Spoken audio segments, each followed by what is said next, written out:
Ancient strategy, modern sales, one usable line per episode. Last time, direction beats force. Today, why subtle beats strong. And why the hardest push is almost never the smartest one. I had a deal last month. Big account, multiple stakeholders. I had a strong proposal, a clear ROI, and a champion inside the company. So I went straight at the decision maker.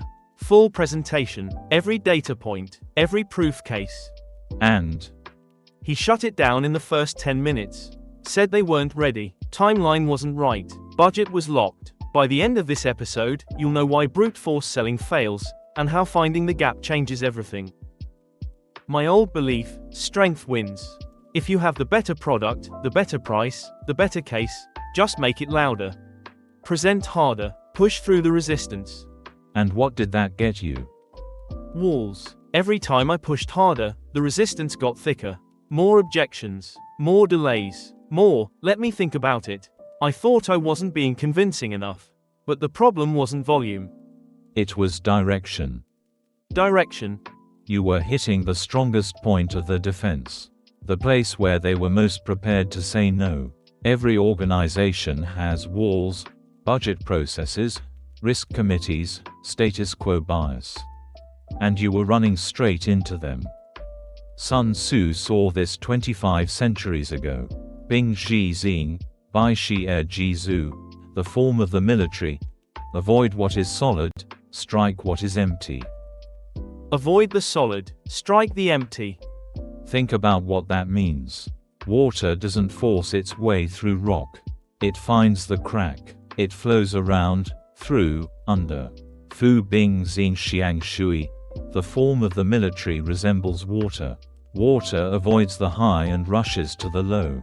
An army avoids strength and strikes weakness. Hold that image, we'll come back to it. So the principle isn't about being weak. It's about being precise. Instead of hitting the wall, find where the wall isn't. Exactly. The wall exists because they expect the attack there. The gap exists because they forgot to defend it. Or they didn't think anyone would look there. And in sales, what's the wall and what's the gap? The wall is the formal objection. The budget concern they've rehearsed. We need more time, they say to every vendor. The gap is the unspoken need. The problem they haven't solved. The frustration that keeps one stakeholder up at night, but never makes it into the official buying criteria.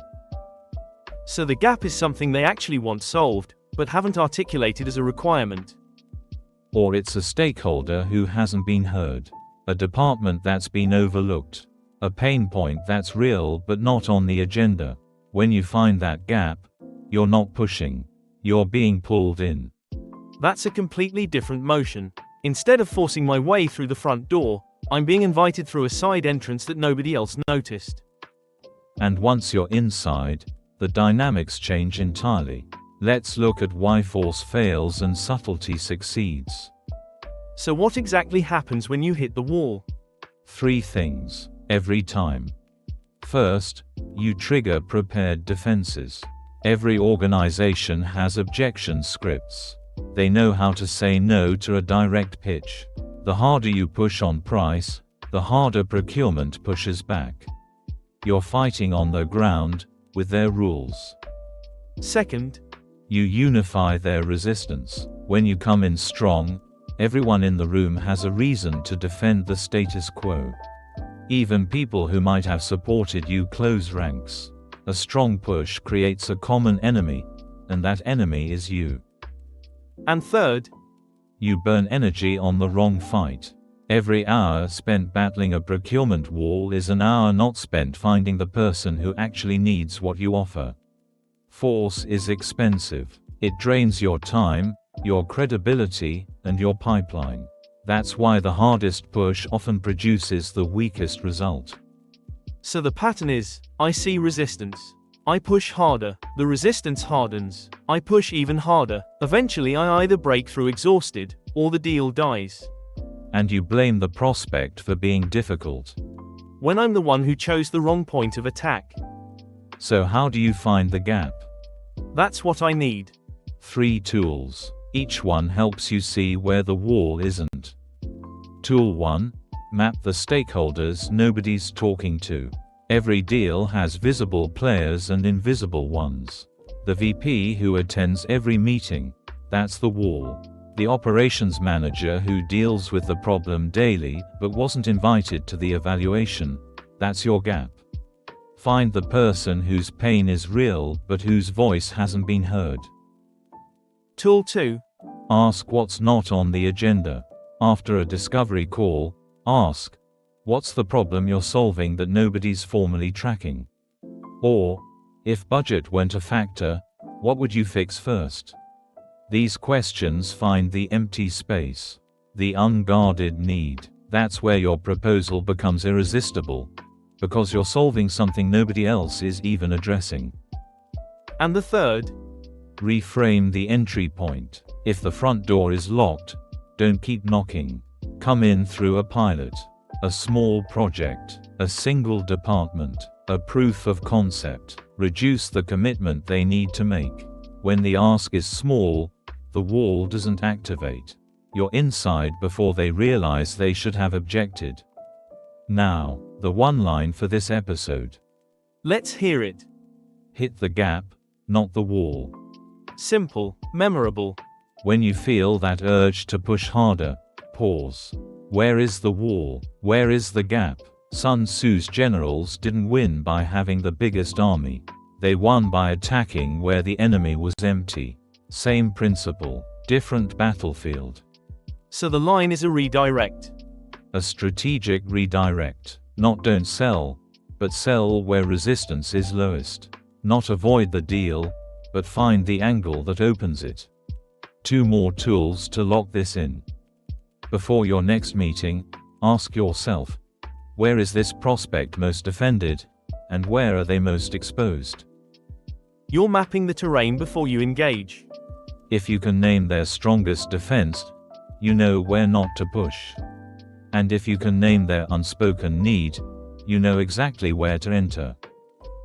And the second tool. When you hit a wall, don't push through it.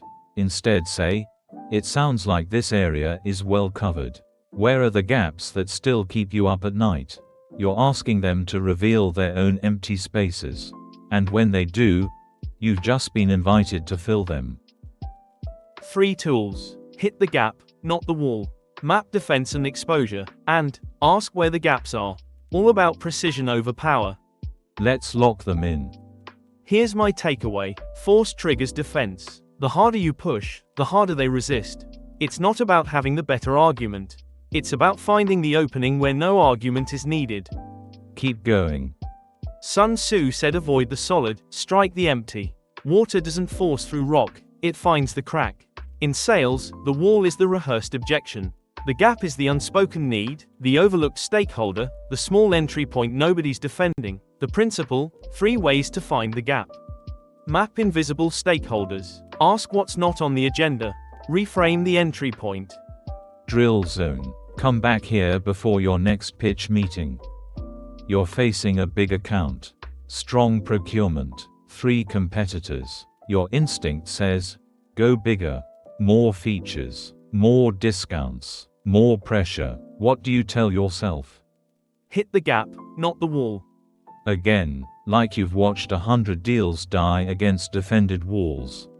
Hit the gap, not the wall. Good. Now the mapping question. Where are they most defended, and where are they most exposed? And the gap finding question. Where are the gaps that still keep you up at night? The sequence. Urge to push hits. Redirect. Hit the gap, not the wall.